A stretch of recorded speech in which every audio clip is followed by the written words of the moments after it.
Pour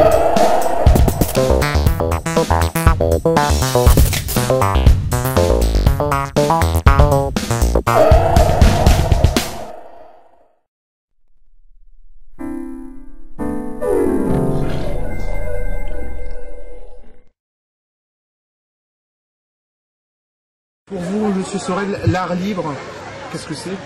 Ah, mais moi je suis un passionné d'art brut, vous savez, d'art brut et singulier. Et lorsque j'interrogeais une grande créatrice qui se trouve sur la Côte d'Azur, l'autre fois en lui posant la question « Qu'est-ce que c'est l'art singulier, l'art brut pour vous ?» Elle m'a dit « C'est l'art universel ». Et moi je suis un peu... Je considère que tout est art quelque part, quoi. Donc j'ai une vision très large de l'art.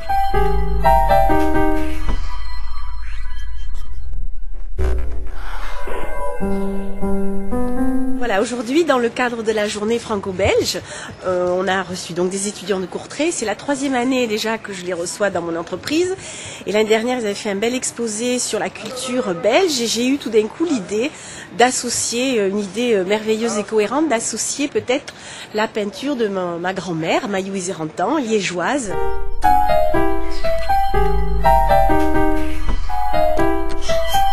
Et d'exposer, juste pour ce mini-événement, juste un soir, d'exposer quelques œuvres. Je suis d'autant plus contente que cette ville, Montpellier, l'a beaucoup aimée, et cette ville l'a accueilli pendant la guerre, alors qu'ils étaient réfugiés.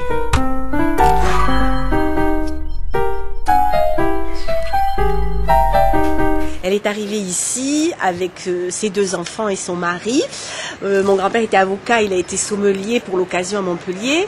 Et son papa était chercheur à Liège. Et comme l'université de Liège avait été bombardée, il avait été muté à l'hôpital de Montpellier.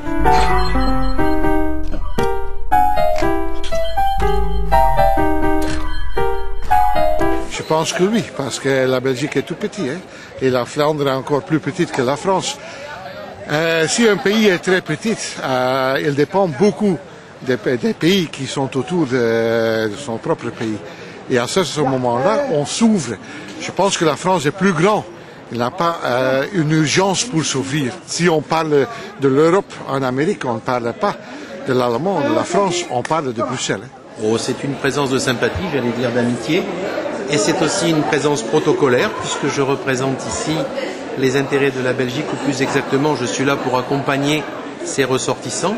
Et toutes les fois qu'il y a une manifestation originale, elle l'est, intéressante, elle l'est, innovante, elle l'est, mais dans la durée, je me dois d'être là. Et en plus, quand il s'agit d'amis proches, d'amis que je respecte, et qui en plus aujourd'hui, pour une circonstance exceptionnelle, ont le cœur qui bat, et je le sais, je me dois d'être là. Même si malheureusement aussi aujourd'hui, pour tous les Belges, pour tous les Européens, c'est une journée de recueillement et c'est une journée où nous devons penser à ceux qui ne sont pas là et à ceux qui sont dans la peine. Mais ça reste dans mon cœur, je l'exprime, je ne veux pas l'oublier, mais ce que je veux faire ressortir aujourd'hui, c'est la coopération, c'est la vie. C'est ce que vous rendez à travers votre exposition, c'est ce que vous rendez à travers ces échanges avec ces jeunes. C'est l'avenir de l'Europe et c'est ce à quoi vous travaillez. Il est donc normal et naturel que je sois là et que vous me fassiez l'honneur de m'avoir invité. Ma grand-mère avait l'habitude de dessiner, même au stylo bille, sur des fonds de nappe. Et là, on était au restaurant et elle m'a dessiné ma natte. C'était en 1968, donc j'ai 11 ans, c'était au mois de février. Où ça? Voilà, à Paris, elle m'a dessiné comme ça. J'avais des longs cheveux blonds que je tressais et elle faisait toujours un V comme un oiseau, comme ça. C'est un chevalet que Spuliac m'a offert en 1935. C'est mon seul chevalet, j'y tiens beaucoup. C'est un portrait de notre fille que nous avons hélas perdu et qu'il a fait aussi en 1935. Et vous y trouvez à la fois toute la gravité, toute la délicatesse avec laquelle il considérait les femmes, car il vivait avec son épouse et sa fille. Il avait énormément besoin d'elle. C'est aussi cette attention, cette délicatesse qu'il avait vis-à-vis de tous les visiteurs. Il cherchait dans chacun la vérité, c'est-à-dire l'éternité des êtres. Et ça nous amène à parler de Spuliac religieux, car l'éternité de Dieu, l'immortalité de l'homme, toutes les mers infinies, de toutes les latitudes du monde, et l'univers étaient toujours présents pour lui.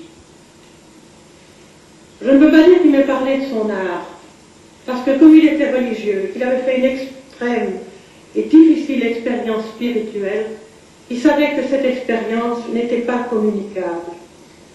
Mais il décrivait les chefs-d'œuvre, il se délectait de cette référence, et c'est ainsi qu'il vous expliquait, qu'il vous montrait tout ce qu'il exigeait de ses contemporains et des plus jeunes. Ma grand-mère avait vraiment un don particulier pour saisir ces instants comme ça d'enfance. Alors là, ça c'est Simon, c'est mon nounours préféré, c'est-à-dire que Simon m'a toujours suivi. C'est l'ours que j'ai eu quand j'étais enfant. Je l'ai pris étant petite puisque j'ai perdu ma maman. Là, j'avais donc 1960, j'avais 3 ans. Et il m'a toujours accompagnée dans les moments difficiles. Et je suis très fière que Simon soit exposé ce soir à la Maison des Relations Internationales. D'autres vont pas comprendre, dire qu'est-ce qu'il fait ce nounours dans cette manifestation franco-belge.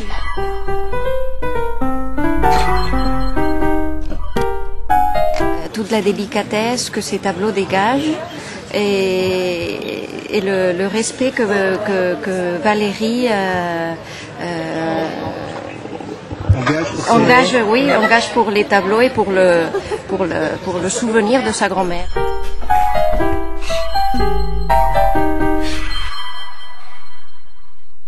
À travers l'art, que l'on parle flamand ou que l'on parle une autre langue, que l'on soit européen ou que l'on soit français, il n'y a qu'une seule chose qui compte, l'émotion d'un serrement de main, l'émotion d'un contact avec des étudiants, l'émotion de la vie que vous portez parce que c'est vous notre avenir, l'émotion en regardant un tableau qui fait que là il n'y a pas d'accent, il n'y a qu'un ressenti.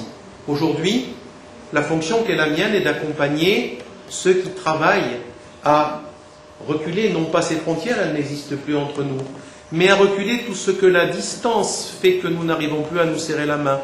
N'oublions pas que même avec Internet, un serrement de main est important et qu'un échange de cartes l'est tout autant. Ça n'est pas qu'un acte commercial, un échange de cartes. C'est aussi un échange d'honnêteté, de vérité. Oui, bonsoir à tous. Bon, exceptionnellement, je prends la parole en premier, je la reprendrai après nos invités. Mais devant le caractère exceptionnel de la situation, parce que comme vous le savez, il y a eu un accident dramatique en Suisse et avec des enfants belges. Donc je vais vous demander qu'on fasse une minute de silence pour tous ces enfants qui sont décédés dans l'accident.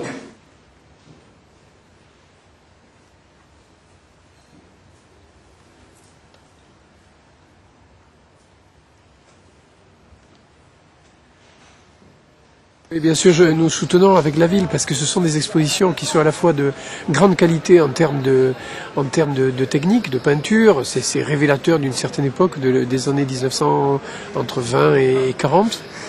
Et puis c'est surtout un témoignage formidable pour les familles et pour les lieux, pour la transformation des lieux. Donc c'est une belle exposition très personnelle et très, très sensible.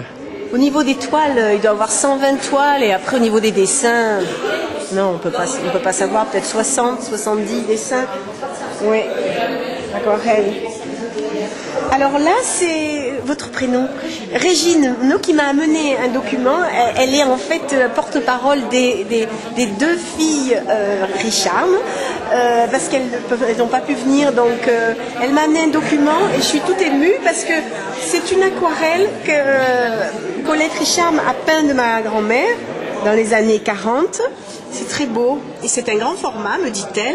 Elle n'avait pas la même façon de peindre parce que la peinture de Mayou Isérantan est tout en douceur et tout en poésie. Richarme, au contraire, c'est une peinture très forte, très campée. Donc ce n'est pas du tout le même style, mais elles en discutaient, elles en parlaient, elles échangeaient dessus. Et puis il y a aussi autre chose qui les rassemblait beaucoup, c'était une foi profonde et elles discutaient aussi par rapport à cette foi. Voilà, à Montpellier, cette ville l'a accueillie pendant l'année de la guerre, donc en 1940. Elle a eu comme amie nombreuses, Mme Colette Richarme, François Desnoyers, etc. Et on retrouve effectivement, comme l'a dit Pierre Châtel, un courant.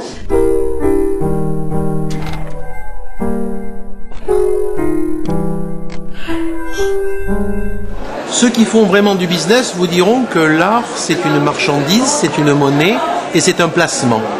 Ceux qui sont des mécènes vous diront que c'est avant tout un moyen pour eux de se transcender à travers une réussite professionnelle. Ceux qui sont simplement des esthètes vous diront que si dans la vie il n'y a pas un rayon de soleil et qu'on ne retrouve pas le rayon de soleil dans l'art, fût-ce la peinture, fût-ce un arbre à travers une sculpture, c'est bien pauvre, donc pas très riche. Spuliart a représenté Mayou Iserantan en promeneuse solitaire. C'est une artiste peintre belge, née à Liège, en Belgique, en 1903. Elle est décédée à Volpénil, en France, en 1978. Volpénil est partie à 1 heure de Paris, à peu près, où tous les paysages sont peints en Volpénil. Petite fille du sculpteur belge Jules Alquin, formée à l'Académie des Beaux-Arts de Liège, Mayou Iserantan participe à plusieurs courants au long de sa carrière d'artiste, notamment l'animisme. Elle s'installe à Bruxelles en 1922, où elle devient membre de l'Académie Brabançonne, groupe d'artistes fondé en 1932 et qui fusionne l'année suivante avec le mouvement de l'art libre. Elle participe aux expositions du cercle Kunst van Heerden, art contemporain à Anvers en 1923. Elle entretient alors une amitié avec l'artiste belge Paul Delvaux. C'est encore à Bruxelles qu'elle réalise en 1930 sa première exposition personnelle à la galerie Manteau. En 1938, elle se fixe à Paris, où elle a un atelier, celui d'amitié avec de nombreux artistes et écrivains, notamment Marie Laurencin, Marcel Joandeau, Jean Bazaine, Julien Grimm, Raymond Mason, Joseph Lascut, Maria Vieira da Silva, Marcel Gromet, Jean Lemol, Agustin Goss, Léon Spilias, Ferdinand Chirel, Olivier Picard et beaucoup d'autres. Elle expose dans de nombreuses galeries, en Europe et surtout en France et en Belgique, mais aussi pour des expositions remarquées en Angleterre et en Yougoslavie. Début 1940, elle obtient le prix Paul Guillaume, décerné par le Val de George. Pendant la guerre, elle s'installe à Montpellier, qui accueillit une importante communauté belge au moment de l'exode.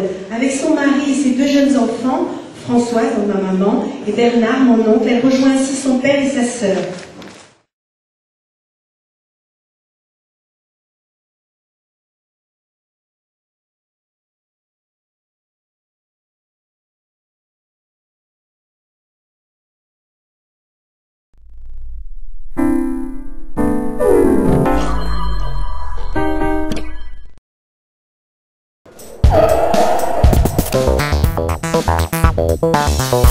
Thank you.